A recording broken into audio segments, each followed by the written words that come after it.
ఈరోజు మా ఫ్యామిలీ అందరూ కలిసి ఈ సంక్రాంతికి రాజుగారి తోటకు వచ్చాను.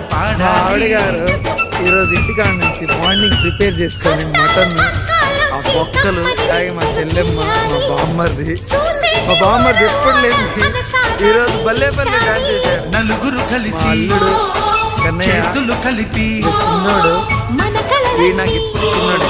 అరే నీ రోటీ ఎదురా ఒక చోట పుట్టని కోడళ్ళు అయ్యారు అమ్మకే కూతుళ్ళు త్వరలోని ముద్దుగా పుడతారు ఈ తాత పోలికల మనవళ్ళు. ఈ సంతోషాలు సరదాలే మా పండుగలు.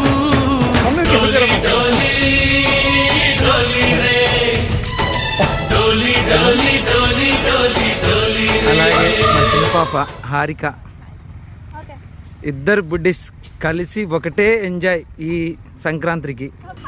ఈరోజు మావిడ మటన్, రాజ్మా, మటన్ బాగా స్మెల్ వస్తుందంట. మా చెల్లి ఒకతే నవ్వుతుంది. మా చెల్లికి వంట చేయడం రాదు. మా చెల్లి ఓన్లీ ఇక నిమ్మకాయలు కట్ చేసింది, గడ్డలు, నిమ్మకాయలు మా చెల్లి. మా ఆవిడేమో మటను, మా బామ్మర్ది ఓన్లీ ఎప్పుడు తిందామని చూస్తా ఉన్నాడు. హారిక మటన్ ఎలా ఉంది? మీ హాస్టల్ లాగా ఉందా? ఈరోజు ఎలా ఉంది టేస్ట్? తర్వాత చెప్పు ఎలా ఉంది?